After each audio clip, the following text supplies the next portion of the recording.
हरे कृष्णा। आप सभी का दिन शुभ और मंगलमय हो। लक्ष्मी नारायण की कृपा आप सभी के ऊपर सदैव बनी रहे। आज हम सब 13वें अध्याय का श्रवण करेंगे। इसमें यम को सांत्वना दी गई है। ब्रह्मा ने कहा, आपने क्या चमत्कार देखा है, आप इतना दुखी क्यों हैं? साधु संतों को कष्ट पहुंचाने से मृत्यु पर्यंत कष्ट होता है। हरि का नाम लेने मात्र से महान लोक की प्राप्ति होती है। तो क्या राजा की आज्ञा से प्रजा हरि के लोक को नहीं जाएगी? गोविंद को किया गया एक प्रणाम 100 अश्वमेघ यज्ञ के पश्चात किए गए समापन स्नान के समान है। जो व्यक्ति यज्ञ करता है वह पुनर्जन्म लेता है, लेकिन हरि को किया गया प्रणाम अगले जन्म को रोकता है। यदि उसकी जिह्वा के अग्रभाग में ह और री ये 2 अक्षर विद्यमान हैं तो उसके लिए कुरुक्षेत्र और सरस्वती किस काम की? यदि कोई ब्राह्मण चांडाल स्त्री के साथ गलत व्यवहार करता है, तब भी यदि वह मृत्यु के समय भगवान विष्णु का स्मरण करता है तो वह भगवान विष्णु के लोक को प्राप्त होता है। चूँकि भगवान विष्णु को उनका स्मरण प्रिय है, अतः निषिद्ध भोजन के फलस्वरूप उत्पन्न हुए पापों के बावजूद मनुष्य भगवान विष्णु के साथ सायुज्य को प्राप्त करता है। हे यमराज, यह वैशाख मास भगवान विष्णु को प्रिय है। इसका पवित्र अनुष्ठान सुनने से भी मनुष्य पापों से मुक्त हो जाता है। तो फिर क्या यह विशेष रूप से कहने की आवश्यकता है कि जो व्यक्ति पवित्र अनुष्ठानों के पालन में तत्पर रहता है वह विष्णु लोक में जाता है। जब कोई वैशाख अनुष्ठानों की महिमा का गान करता है तो पुरुषोत्तम प्रसन्न होते हैं। फिर जो व्यक्ति पवित्र अनुष्ठानों में लीन रहता है वह मोक्ष कैसे प्राप्त नहीं कर सकता?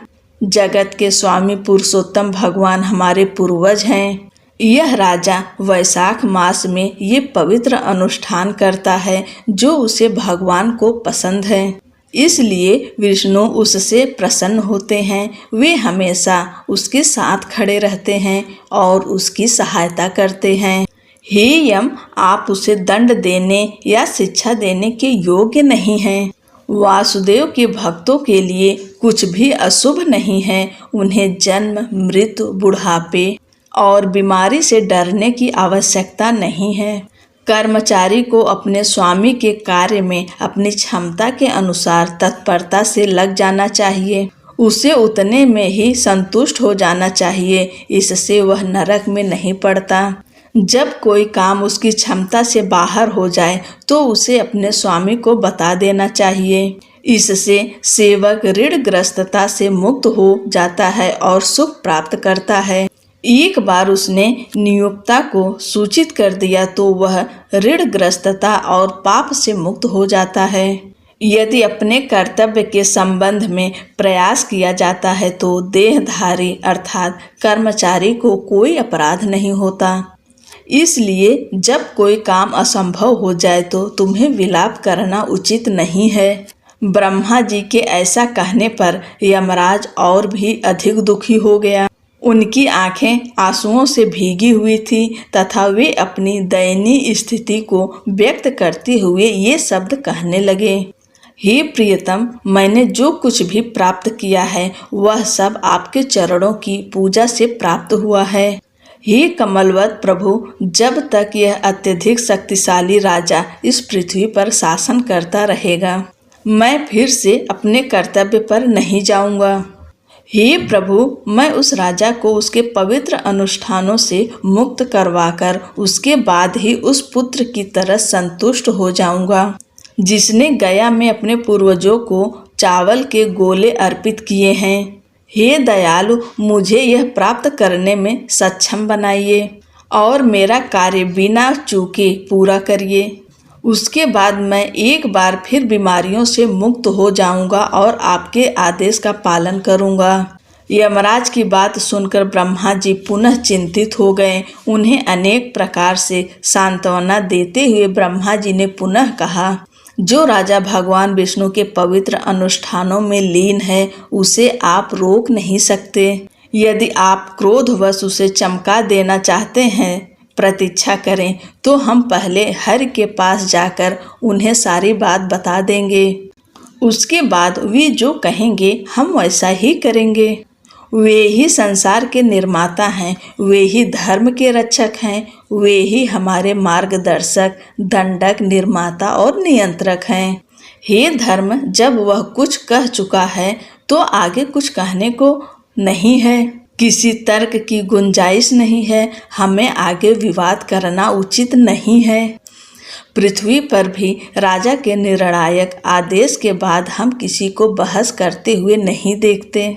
यमराज को इस प्रकार सांत्वना देकर ब्रह्मा जी उन्हें साथ लेकर क्षीर सागर में गए और पुरुषोत्तम की स्तुति की, जो गुणों से रहित ज्ञान स्वरूप सांख्य और योग से प्राप्त होने वाले एकेश्वर और अद्वितीय हैं। तब ब्रह्मा द्वारा स्तुति किए जाने पर भगवान विष्णु उनके समक्ष प्रकट हुए। यम और ब्रह्मा ने तुरंत उन्हें प्रणाम किया।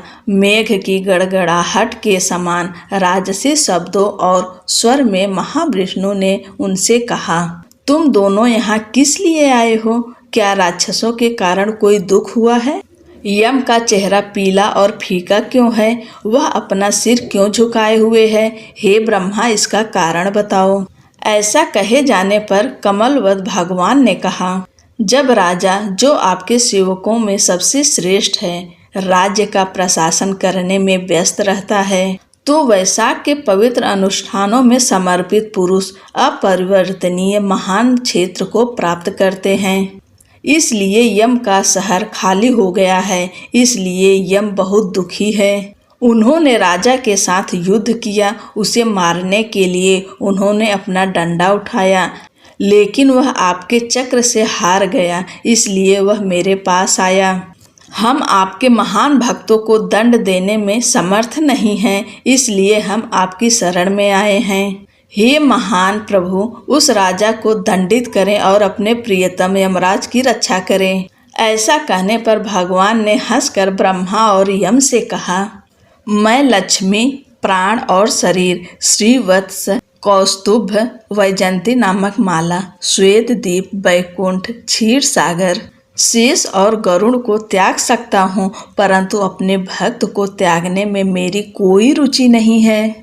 जो भक्त मेरे लिए समस्त सांसारिक सुखों को त्याग देते हैं, उन्हें त्यागने में मेरी क्या रुचि हो सकती है? वे मेरे लिए अपने प्राण तक त्यागने को तैयार हैं। धन्य पुरुष तो मेरे ही स्वरूप हैं, अतः मैं तुम्हारे दुख को दूर करने का कोई अन्य उपाय ढूंढ लूँगा। उस राजा को मैंने पृथ्वी पर 10,000 वर्ष का जीवन दिया है। हे मनुष्यों के संहारक, उनमें से 8,000 वर्ष बीत चुके हैं। यदि उसका शेष जीवन व्यतीत हो जाए तो वह मेरे साथ सायुज्य को प्राप्त करेगा। तत्पश्चात वेन नामक दुष्ट व्यक्ति राजा बनेगा। वह श्रुतियों में वर्णित इन सभी पवित्र संस्कारों को नष्ट कर देगा। उस समय वैशाख पवित्र संस्कार भी लुप्त हो जाएंगे। केवल उसके द्वारा किए गए पापों के कारण वेन नष्ट हो जाएगा। तत्पश्चात मैं पृथु के रूप में अवतार लेकर पुनः पवित्र संस्कारों का प्रचार करूंगा। तब मैं लोगों में वैशाख के संस्कारों का प्रचार करूंगा। 1,000 में से कोई एक ही मेरा सच्चा भक्त होगा, जो अपनी प्राण वायु मुझे समर्पित कर देगा तथा अधिकाधिक संपत्ति संचय करने की इच्छा का त्याग कर देगा। ये पवित्र संस्कार केवल ऐसे ही लोगों में प्रचलित होंगे। बहुतों में से कोई एक ही पृथ्वी पर मेरे इन पवित्र संस्कारों को जान पाएगा। तत्पश्चात तुम्हारा कार्य पूर्ण हो जाएगा। हे मनुष्यों के संहारक, तुम शोक मत करो। इस वैशाख मास में वैशाख व्रत करने वाले सभी सज्जन पुरुष तुम्हें तुम्हारा भाग देंगे। कुछ समय बाद मैं राजा से भी तुम्हारा भाग दिलवा दूंगा। अतः तुम अपना शोक शांत करो। अपना भाग मनुष्य वीरता पूर्वक उपहार स्वरूप भोगता है, क्योंकि तुम बल में श्रेष्ठ शत्रु हो। जो अपना भाग खाता रहता है वह दुखी नहीं होता। मनुष्य प्रतिदिन स्नान के समय तुम्हें अर्घ्य दे। वैशाख के अंतिम दिन वे तुम्हारे सामने जल से भरा घड़ा और दही मिला हुआ चावल अर्पण करें। यदि वे ऐसा नहीं करते तो उनके वैशाख के पवित्र अनुष्ठानों का सारा अनुष्ठान निष्फल हो जाता है। अतः जो राजा मुझ पर श्रद्धा रखता है उस पर क्रोध न करो, वह तुम्हें तुम्हारा भाग देगा। जो लोग तुम्हें तुम्हारा भाग देते हैं और वैशाख के महान पवित्र अनुष्ठान करते हैं, उन्हें तुम्हारे कारण कोई बाधा नहीं होनी चाहिए। यदि वे केवल मेरी ही पूजा करें और हे धर्मरक्षक, हे धन्य तुम्हारा तिरस्कार करें, तो तुम मेरी आज्ञा से उन्हें दंड दोगे। मैं सुनंदा को भेजकर राजा से तुम्हारा भाग दिलवा दूंगा। मेरे कहने पर वहां जाकर राजा से तुम्हारा भाग दिलवा देगा। जब यमराज उनके समीप प्रतीक्षा कर रहे थे, तब गरुड़ वाहन भगवान ने सुनंदा को राजा को यम का भाग देने के लिए कहने के लिए भेजा। वह वहां गया, राजा को सलाह दी और पुनः भगवान के समीप आ गया। इस प्रकार यम को सांत्वना देकर भगवान विष्णु वहीं अंतर ध्यान हो गए। ब्रह्मा ने भी यम को सांत्वना देकर शीघ्र ही जाने दिया। यम को बड़ा आश्चर्य हुआ और वे अपने अनुयायियों सहित अपने धाम को चले गए। मन में कुछ प्रसन्न होकर यमराज अपने नगर को चले गए। तत्पश्चात भगवान विष्णु के आदेश तथा सुनंदा की सलाह से प्रेरित होकर वैशाख मास के पवित्र अनुष्ठान करने वाले सभी लोग अपना भाग यम को दे देते हैं। यदि मनुष्य धर्मराज का सम्मान नहीं करते और उन्हें उनका भाग नहीं देते, तो स्वयं ही वैशाख मास में उनके द्वारा अर्जित पुण्य को छीन लेते हैं। वैशाख मास में प्रतिदिन भक्त को पवित्र स्नान करना चाहिए और यम को अर्घ्य देना चाहिए। यदि ऐसा किया जाए तो पुण्य मिलता है, अन्यथा सब व्यर्थ है। सर्वप्रथम वैशाख मास की पूर्णिमा के दिन लोगों को एक घड़ा जल से भरकर उसमें दही मिला हुआ पका चावल रखकर धर्मराज को अर्पित करना चाहिए। तत्पश्चात मनुष्यों को चाहिए कि वह इसे पितरों तथा अपने गुरु की ओर से अर्पित करें। तत्पश्चात उसे मधु के नाशक भगवान जनार्दन को अर्पित करें। शीतल जल, दही मिश्रित चावल, पान, फल तथा धन उपहार सब कुछ 1 घंटा पात्र में रखकर ब्राह्मण को दें। जो ब्राह्मण मासिक धार्मिक अनुष्ठानों का वर्णन करता है और यदि उसे दरिद्रता के कारण कष्ट उठाने पड़े, तो उसे भगवान मधुसूदन की दिव्य प्रतिमा दान करनी चाहिए। भक्त को चाहिए कि वह धार्मिक अनुष्ठानों के उस व्याख्याता का अपनी समस्त संपत्ति से सम्मान करें। सुनंदा के निर्देशानुसार राजा ने जब सब कुछ उसी के अनुसार किया, उन्होंने अपने जीवन का शेष भाग अपनी इच्छा अनुसार सभी सांसारिक सुखों का आनंद लेते हुए बिताया। पुत्रों, पौत्रों और अन्य लोगों के साथ वह हरि के धाम को गया। जब वह राजा बैकुंठ गया तो नीच शासक वेन राजा बन गया। सभी पवित्र संस्कार, विशेष रूप से वैशाख संस्कार, उस दुष्ट द्वारा नष्ट कर दिए गए। वे एक बार फिर पृथ्वी पर अपनी लोकप्रियता खो बैठे। वे ज्यादातर मोक्ष का कारण थे। वैशाख महीने के लिए निर्धारित इन शानदार पवित्र अनुष्ठानों के बारे में कोई नहीं जानता था। अनेक जन्मों के अर्जित पुण्यों का फल मिलने पर ही वैशाख पवित्र अनुष्ठानों के प्रति मन में तीव्र अभिरुचि उत्पन्न होगी। मैथिला ने कहा, वास्तव में दुष्ट राजा वेन पूर्व मनवंतर में विद्यमान था। अब आप भी इसका वर्णन कर रहे हैं। वह कीर्तिमान वैकुंठ चला गया, उसके बाद वेन राजा होगा, ये कैसे हो सकता है? यह महाबुद्धिमान श्रुतदेव इस संदेह को दूर करें। श्रुतदेव ने उत्तर दिया, युगों और कल्पों की व्यवस्था में इस अंतर के कारण ही पुराणों में विरोध है। यदि कहानी में स्पष्टतः विरोधाभास हो तो आपको इसकी प्रामाणिकता के बारे में कोई संदेह नहीं होना चाहिए।